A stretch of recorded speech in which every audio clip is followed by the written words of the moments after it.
Tegang, ruang presentasi. Kembali ke masa saat ini, orang yang bersangkutan sudah berdiri di atas panggung presentasi. David menatap istrinya yang tiba-tiba bertingkah aneh dan overaktif, tidak seperti biasanya. Sebenarnya apa yang terjadi pada Diandra? Kenapa istriku tiba-tiba aneh seperti ini? Belum lagi dia sangat aneh akhir-akhir ini, benar-benar mencurigakan. Batin David sambil menatap curiga pada istrinya. Diandra, apakah melakukan sesuatu pada mereka? Kenapa mereka semua babak belur begitu? Tanya Arnold dengan cara berbisik pada Diandra. Tenang saja, hanya memberi mereka sedikit pelajaran kak, terutama si Aris itu.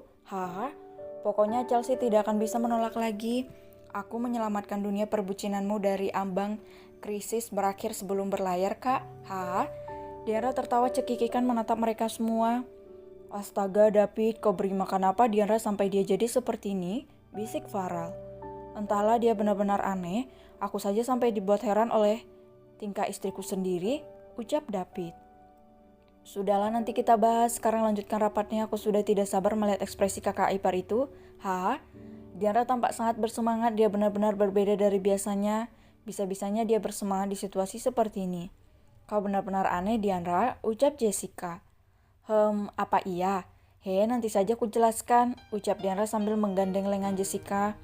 Chelsea, Jerry, Andre, dan Priska yang berada di ujung masih tetap berdiri karena mereka menyadari kehadiran direktur dan wakil direktur rumah sakit. Mereka membungkuk memberi hormat pada mereka semua, dan hal itu ditangkap oleh Farel dan Jessica. Dari semua petugas medis di sini hanya mereka yang memiliki tata krama, bisik Farel pada istrinya.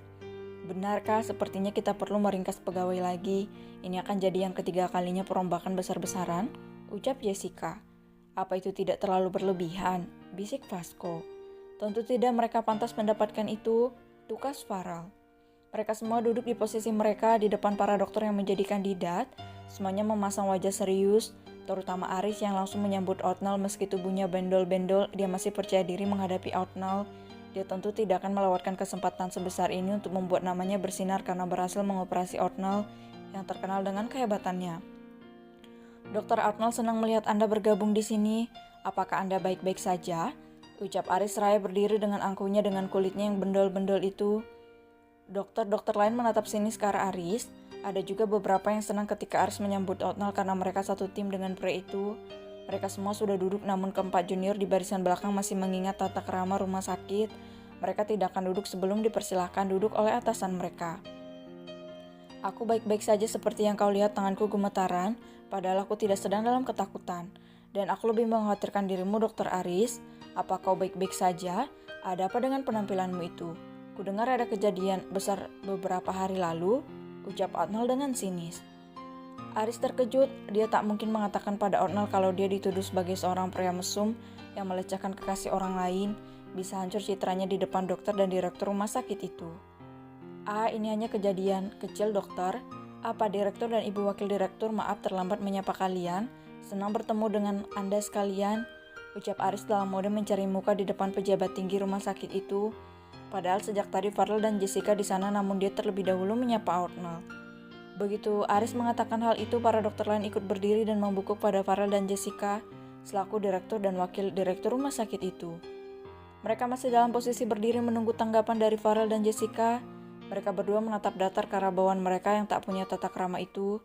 Padahal mereka sudah melihat beberapa kali terjadi pendampingan karyawan hanya karena masalah attitude dan mereka masih belum belajar juga. Arnold paham dengan situasinya, dia tahu Farel dan Jessica dalam mode marah saat ini. Apa yang harus kami lakukan pada orang-orang ini? Gumam Farel yang masih bisa didengar oleh yang lainnya. Kerjai saja kak, bisik Diandra yang membuat mereka semua menoleh pada si mama gorila itu. Astaga Diandra, ada apa denganmu? Tanya Pasco yang malah khawatir dengan adiknya. Aku baik-baik saja, kekeh wanita itu dengan senyuman manis yang membuat siapa saja gemas padanya. Idenya bagus juga, ucap Farel. Farel menatap tajam ke arah seluruh dokter yang menatapnya menunggu reaksi dari pria itu. Silakan duduk, ucap Farel. Mereka hampir melandaskan bokong mereka di atas kursi masing-masing, namun tiba-tiba ucapan Farel membuat mereka kembali berdiri tegak. "Silakan duduk kalau kau mau mati di tanganku hari ini," tukas Farel. Bruk, brak. Beberapa orang terjatuh dari posisinya karena pendaratan yang gagal dan malah salah arah. Mereka terdiam dan seketika itu suasana menjadi tegang. Sepertinya suasana ini bukan suasana yang menentukan siapa yang akan menjadi dokter atau mengoperasi Arnold, tetapi waktu untuk menghukum para senior yang harus belajar tata krama lagi. "Keempat junior di belakang kalian duduk saja," ucap Jessica. Keempatnya tampak ragu. Mereka saling menatap, mereka takut melakukan kesalahan. "Jerry, suruh rekanmu duduk," ucap Arnold. Baik dok, terima kasih Pak Farel, Ibu Jessica," ucap Jerry sambil membungkuk diikuti Andre, Friska, dan Chelsea. Farel dan Jessica tersenyum dengan tata krama keempat junior itu calon pemimpin, bisik Jessica pada suaminya. "Kau benar sayang, mereka yang pantas," ucap Farel. Dokter-dokter senior terlihat diam dan kaku. Mereka menggenggam tangan mereka sendiri karena suasananya mengatakan kalau baru saja mereka telah melakukan kesalahan besar yang membuat pimpinan rumah sakit itu marah besar. "Sial, apa yang sebenarnya terjadi? Kenapa aku merasa seperti sedang dihakimi?" batin mereka.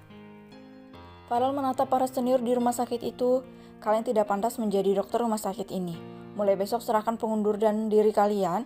Kami akan merekrut karyawan baru yang lebih kompetitif dan memiliki tata krama. Lagi pula kalian semua sudah berada dalam daftar hitamku," ucap Farel sambil melemparkan sebuah dokumen yang dia kumpulkan selama setahun terakhir mengenai kinerja para senior di sana. Ternyata daftar itu sama persis dengan daftar milik Dianra dan dua kurcaci super jahil itu. Dianra mendapatkan informasi dengan meretas sistem komputer milik Farel. Tentu saja daftarnya sama, hanya beberapa nama saja yang tidak ada dalam daftar itu. Rasakan kalian kena PHK kan? Makanya jangan main-main," kekeh Dianra tertawa puas karena rencananya sukses besar, bahkan lebih dari yang dia dan anak-anak harapkan. Tapi kenapa dok? Bukannya selama ini kami menghasilkan uang untuk rumah sakit ini? Bukannya kami?" "Diam," pekik Jessica yang kini naik hitam. Semua orang di rumah sakit itu tahu kalau Jessica adalah wakil direktur yang sangat temperamental. Bahkan dia lebih garang dari Farel yang justru cenderung dingin. Satu paket yang lengkap. Semuanya terdiam, mulut mereka terkunci rapat, tak ada yang berani berkutik. "Menghasilkan uang apa? Nama rumah sakit ini kalian pertaruhkan dengan menolak pasien-pasien berisiko besar. Sepanjang tahun ini tak ada satupun dari kalian yang menangani pasien dengan risiko tinggi. Dan yang paling memalukan, junior yang kalian usir dari bagian beda saraf justru memiliki catatan memuaskan," ucap Jessica. Mereka tak bisa berkutik lagi. Memang benar kata Jessica, kalau mereka menolak pasien yang memiliki risiko tinggi dan mengalihkan mereka ke departemen lain. Terkadang Chelsea malah mengambil alih operasi karena tak ada satupun dari mereka yang mau.